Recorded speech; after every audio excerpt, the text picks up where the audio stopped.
Le Journal de la Ville, le premier magazine de l'information provinciale.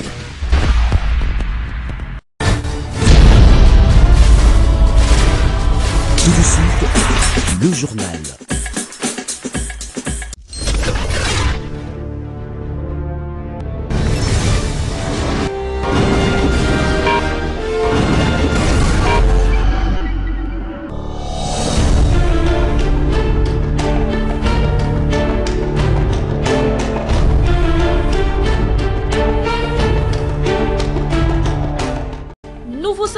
À suivre le journal de la ville, mesdames et messieurs, voici le sommaire. Conflit Tekeyaka, l'Assemblée provinciale de Kinshasa lance un SOS au gouvernement congolais. Les députés provinciaux ont rencontré le président de l'Assemblée nationale, Christophe Mbosoko Diampouanga, afin que ces derniers mettent la pression au gouvernement pour le rétablissement de la paix. Cérémonie de remise et reprise ce mardi 16 mai entre les coordonnateurs sortant du cadre de concertation nationale de la société civile et les coordonnateurs entrant en présence des anciens coordonnateurs et des cadres et membres de la société civile de la RDC. Les jeunes filles Koulouna ont rompu avec leurs anciennes vies de violence.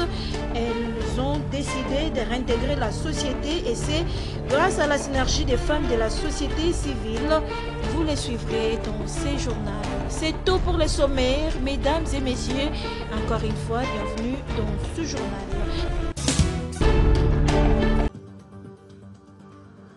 Mesdames et messieurs de la presse. Réponse du gouvernement face à la crise du maïs dans les espaces Grand Kasaï et Grand Katanga, c'est le sujet qui a fait l'objet d'un briefing spécial ce lundi 15 mai 2023. Co-animé par le vice-premier ministre, ministre de l'économie nationale, Vital Kamerhe Lwakalingini Kingi et le ministre de la communication et médias, porte-parole du gouvernement, Patrick Mouyaya Katemwe. Dans son mot introductif, Vital Kamerhe a rappelé dans un contexte historique l'origine du déclin de l'économie congolaise avant d'étaler des mesures prises par les gouvernements dans celles de l'urgence et de la résilience, mais surtout des mesures structurelles. La pénurie de la farine de maïs au Katanga. Il fallait résoudre ce problème, mais ce problème revêt une double dimension. Est-ce qu'il faut importer et considérer que l'on a résolu le problème? Nous disons non. Est-ce que c'est pour la première fois qu'on connaît ce problème au Congo? Nous disons aussi non. C'est comme ça que le gouvernement, à l'issue de sa réunion de vendredi 12 mai 2023, a pris une série de mesures. Et pour moi, ces mesures-là, il y a des mesures qui sont bien sûr pour faire face à l'urgence, c'est-à-dire conjoncturelle.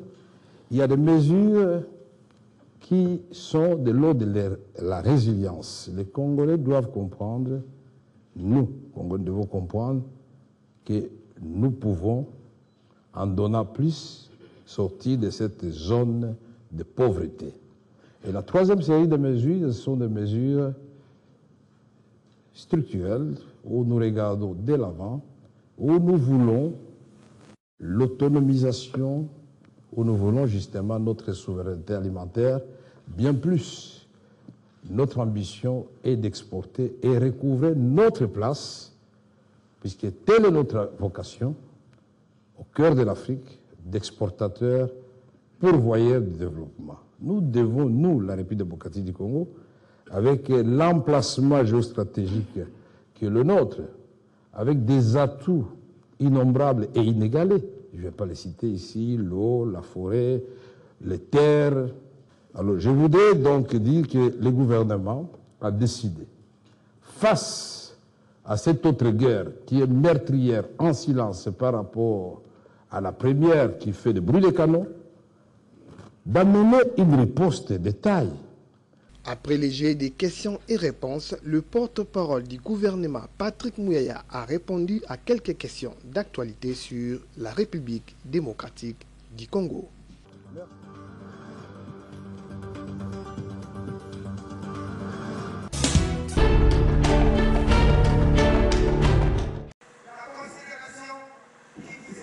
Le cadre des concertations nationales de la société civile de la RDC, CCNSC-RDC, a un nouveau comité, désormais dirigé par Diama Kambedge.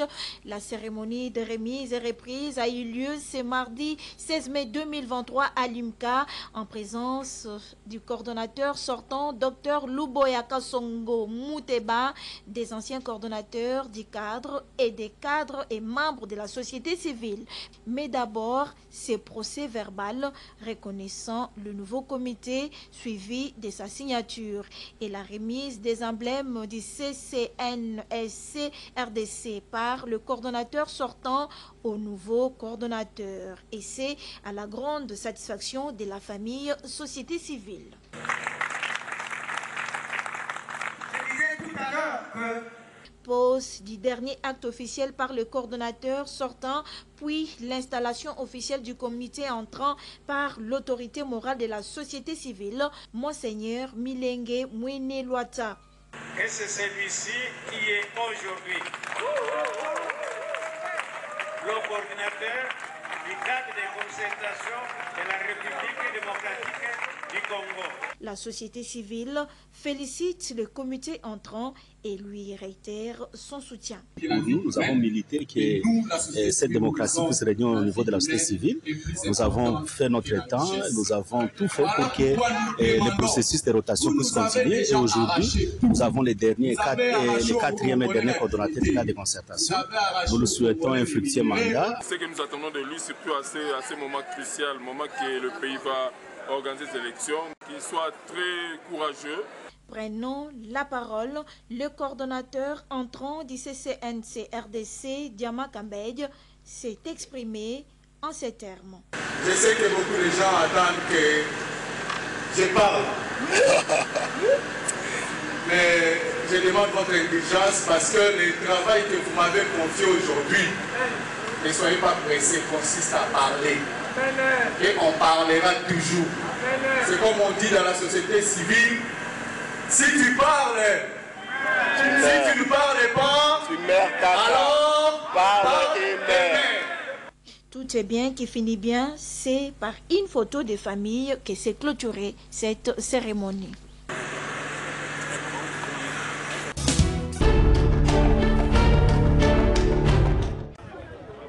La Société nationale d'électricité SNEL SA poursuit l'installation de nouveaux transformateurs dans différents coins du pays qui font face aux poches noires et au phénomène de délestage.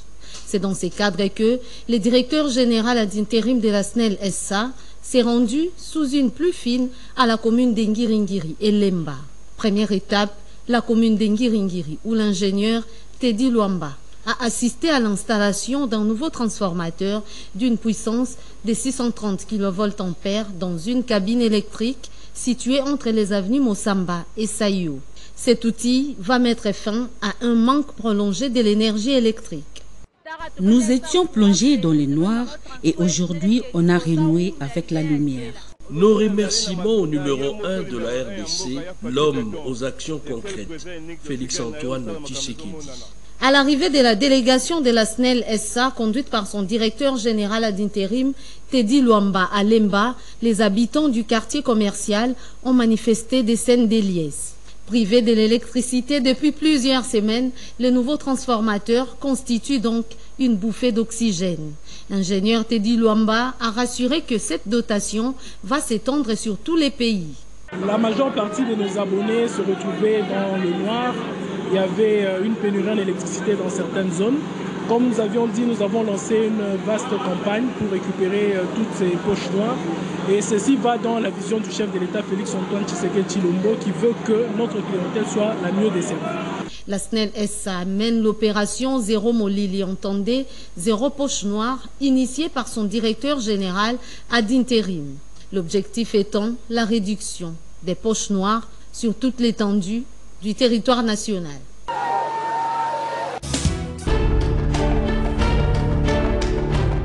Face au bruit sur la stratégie d'encercler Kinshasa, capitale de la République démocratique du Congo, à travers les achats des terrains pour élevage par les ennemis, la diaspora congolaise, à travers le Forum des intellectuels congolais de l'étranger fils, dénonce et exhorte tous les peuples congolais de faire confiance au chef de l'État, Félix Antoine Tshisekedi Tshilombo, garant de la nation et du bon fonctionnement des institutions de la République. La diaspora congolaise continue aussi à suivre avec une grande attention les rumeurs sur la stratégie d'encercler Kinshasa à travers les achats de terrains pour des raisons d'élevage supposées dans notre pays, surtout dans la partie ouest et dans le pays voisin, afin de lancer une attaque qui leur permettrait de renverser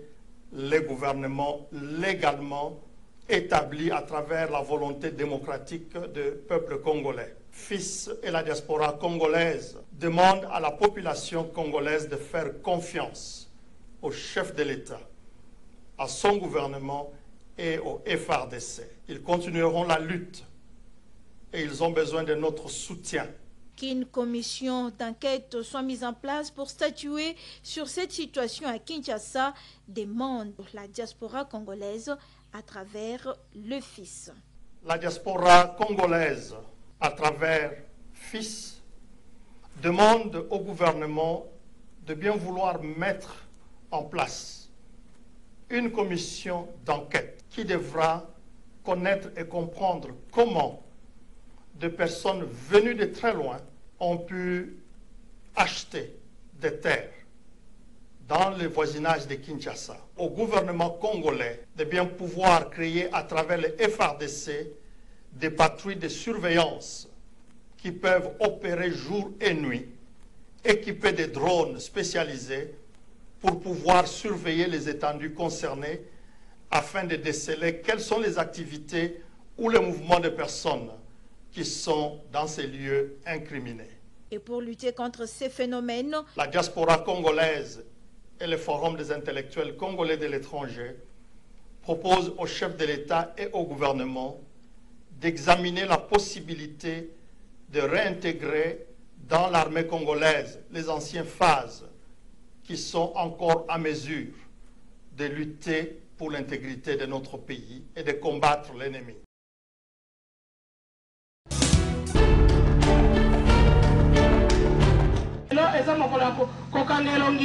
Elles ont décidé de rompre avec leur vie passée, une vie de toxicomanie, de la débauche, des violences, du vol, une vie de Kuluna pour une autre vie maintenant, grâce à la synergie des femmes de la société civile CIFES, coordonnée par Rose Mouchanga, qui s'est battue et consacré ses efforts pour que ces jeunes filles appelées autrefois Kuluna redeviennent des gens utiles dans la société. Des formations en coupe et couture et en pâtisserie leur ont été données. Aujourd'hui, elles sont capables. Leur témoignage.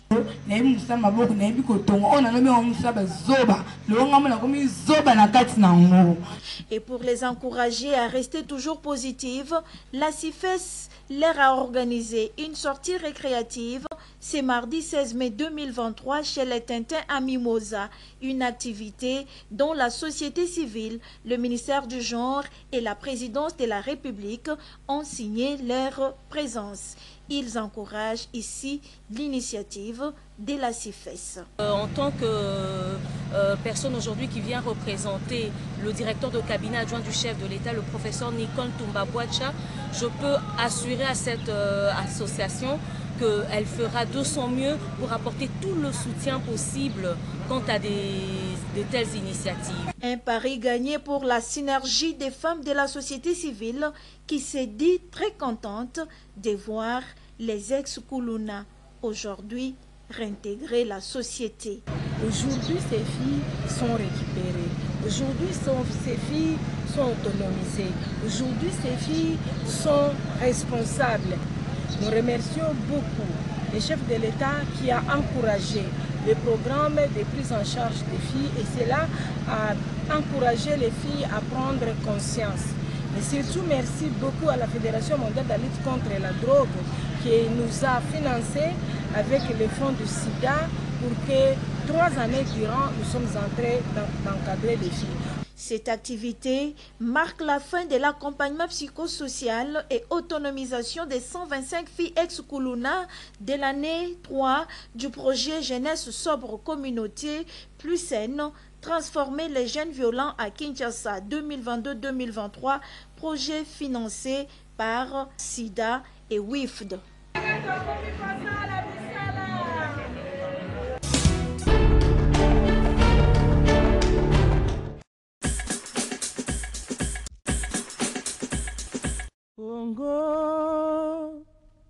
Kongo nde mboka ngo mokengeli koi mboka ngo mokengeli léopard. Après la province du Sud-Ubangi, l'équipe de la CFF a pris la route de la ville de Guadolité dans la province du Nord-Ubangi. Le long des 300 km qui séparent Guémena à Guadolité, elle a visité les infrastructures réalisées dans le cadre du PDL sur ces tronçons. Dans le territoire des Boussinga, secteur des Bodangabo, village des Bogwabé, dans la province du Nord-Ubangi, les bâtiments abriteront le centre de santé des Bogwabé sont en train de sortir des terres. Ces bâtiments abriteront tous les compartiments pour un centre de santé moderne. Et malgré les difficultés d'approvisionnement en matériaux, les travaux avancent bien comme l'explique l'ingénieur Nickel Maenzi Tsele, délégué à pied d'œuvre DPO pour les chantiers des Bogwabé. Ici, on est en train de construire le centre de santé de Bogwabé. Nous aurons des bâtiments. Ici, nous avons le centre de santé. De l'autre côté, nous aurons les halls pour la causerie. Jusque-là, nous sommes au niveau de l'Inton. Jusque-là, ça va un peu, mais nous avons un problème concernant l'entreprise par rapport au ravitaillement du chantier. L'infirmier titulaire qui gère les centres de Bogwabé en état de délabrement très avancé parle de la satisfaction de la population et remercie les chefs de l'État pour les PDL 145 territoires. Jean-René Pilipili du centre de santé de Bogwabé dans le secteur de Mobaï-Mbongo, territoire qui porte le même nom. L'entreprise Badebuld s'active pour remplacer dans les délais l'ancien centre de santé. Ici, malgré les niveaux du terrain, les bâtiments du futur centre de santé prennent corps. C'est là à la satisfaction du personnel soignant et de la population. Etinda na biso pana mokonzi na mboka tosepeli mingi totombeli mosala malamu pona eloko auti kosala biso na Bogwabé Nzambe azwa lokumu aumela mpe ayeba kokanisa na biso ndenge akanisi na biso centre santé depuis 1960. Biso nde tofani nango awa difficulté na biso eza nini biso totraite bato malamu matériel tozodemene comme il faut mbeto eza te bamalade bazoya na ndenge na bango tala kaka nde boye bomoni mpe yango na miso na bino bamalade bazofanda kaka na bitoko eloko eza te yango moni kaka ntango 145 territoire ye kotonga biso ndako tomoni ke ntango mosusu bakoya mpe ekipe mosusu.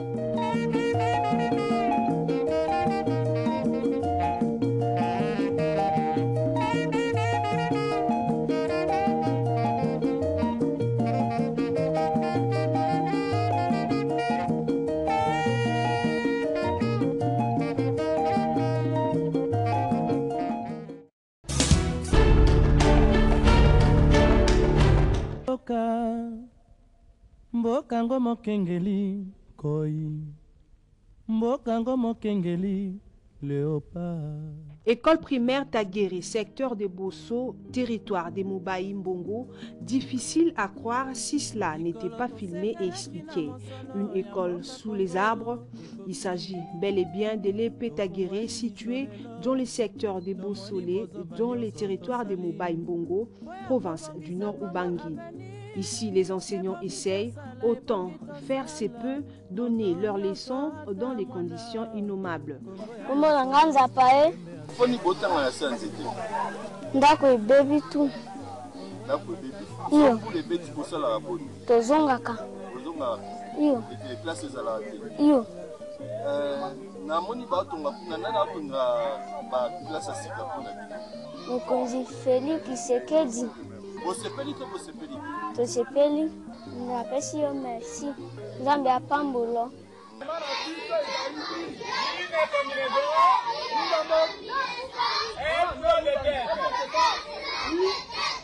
Nous sommes sous un rameau car on est en train de construire un nouveau bâtiment pour les élèves car le numéro 1 de notre pays nous a aidé avec la construction de bâtiments scolaires. D'avoir le nouveau bâtiment, donc ça montre que le chef de l'État a quand même souci des populations pour que leur population scolaire puisse être à l'aise pour étudier.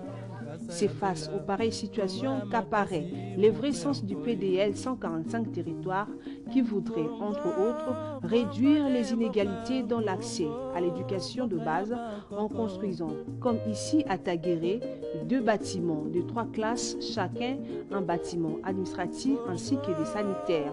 C'est dans ce sens qu'il est chargé des opérations de la cellule d'exécution des financements en faveur des États fragiles, CFF, Jean Tchikouna a réitéré le message d'espoir découlant de la vision du chef de l'État.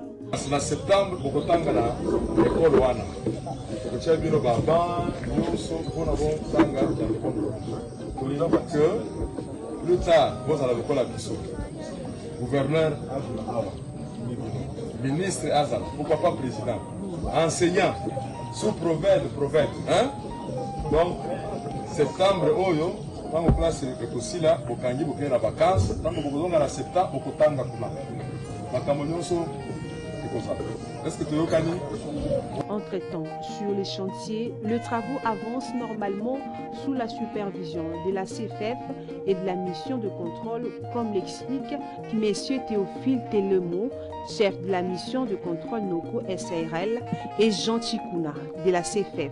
Non, sincèrement, je suis très touché dans mon amour propre parce que moi, je serai aussi dans ce village. À leur âge, j'étudierai dans les mêmes conditions.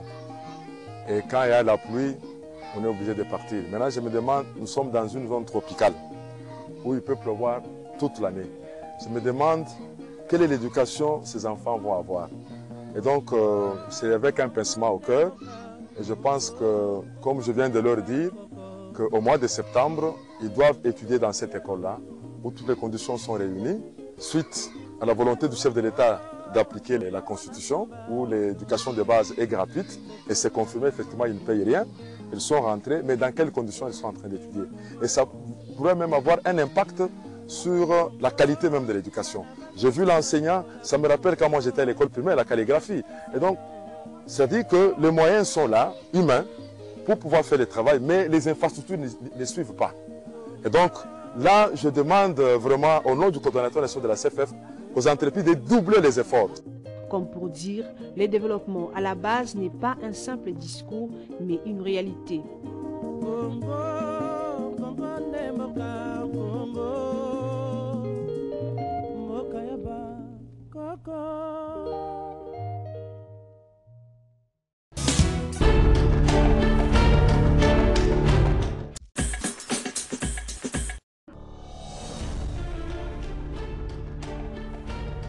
Ainsi s'achève cette édition du Journal de la Ville. Merci de l'avoir suivi. Le prochain rendez-vous est fixé pour ce mercredi et d'ici là, portez-vous bien.